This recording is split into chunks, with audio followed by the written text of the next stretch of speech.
Pag-uusapan natin dito madami. Coach Tim Cone nilinaw kung bakit napakahalaga ng next assignment ng Gilas Pilipinas. At pag-uusapan din natin dito si Kai Sotto at kung bakit hindi uubra ang bilig team sa Gilas Pilipinas.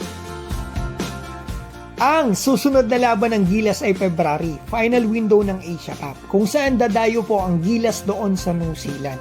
Excited na silang makabawi kasi ngayon pa lang, todo promote na sila ng laban at pagbebenta ng tickets. Nag-post pa sila mga kaibigan ng isang araw lang ng throwback photos na ito nga tinalo nila ang Gilas. So ngayon, nilinaw po ni Coach Tim Cone na ito nga napakalaki pala na nakataya dito na akala po natin ay no bearing na kasi mga kaibigan pasok na tayo.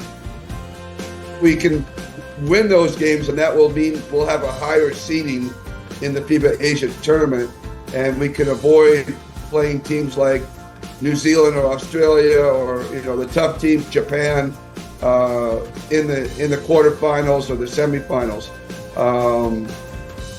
So that they are very important for us to get there if we want to do well in the FIBA Asia. Nadinig naman po natin, so napakahalaga pala na manalo ang Gilas para dito nga sa seeding ng Asia Cup. Mas madali yung mga laban ng Gilas patungo sa finals. At syempre, ang matinding pinaglalabanan dito kaibigan, alam mo na yon, yung pride ng bawat koponan. So ngayon, punta naman po tayo kay Kai Sotto na patuloy ang kanyang pagiging dominante dito nga sa pagbalik niya ng Japan. After ng very impressive performance niya dito sa second window ng Asia Cup qualifiers, nag-average po si Kai dito ngayon sa Japan sa pagbalik niya in 2 games ng 22 points, 11 rebound, 3 assists, and 1.5 blocks mga kaibigan. Ang susunod niya pang makakalaban ay ang koponan ni Matthew Wright na Kawasaki. Back-to-back games pa to mga kaibigan. Tingin ko, llamado rito si Kai Sotto. At eto, susundan niya ng December 11 game nila. Malakas to. Eto yung susunod niya ng mga kalaban. Etong team ni Yuta Watanabe na Chiba Jets. Malakas to kasi malalakas din yung mga imports at andito pa yung Togashi na point guard nila. Ngayon kaibigan, punta tayo dito sa napakagandang topic na ito. May nagtanong po sa akin kung kaya daw nga ba ng Gilas talunin ang B-League teams. At yung isa nabasa ko, talo pa daw ng Gilas ang Koshigaya. Kaibigan, maniwala po kayo sa akin.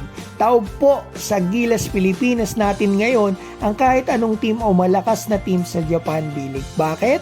Kasi po tinalo ng ating Gilas ang Latvia at New Zealand na halos lahat po ng players ay world imports. Sa Latvia, puro world imports, may NBA player pa. Sa New Zealand, sa roster nila, 10 ang NBL players, mga imports yan. Sa Japan, ilan ang imports? Sa bawat team, kaibigan, di ba 3 hanggang 4?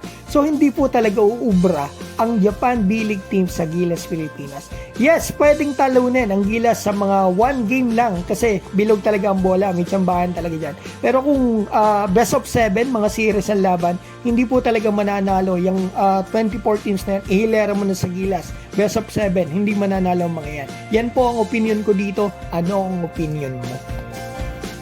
Mag-comment ka na kaibigan at babatiin ko lamang po si Raul Ramos ng Chicago, Dirk Murphy ng Bayugan City, Rafi Trajano of the Road Vlog, Robert Gercayo, Michael Maglipas, Mark Ray Mendoza, Jovil, Pepito Bilbao, Carmelo TV at Capi Feed. Mga kaibigan, maraming salamat po.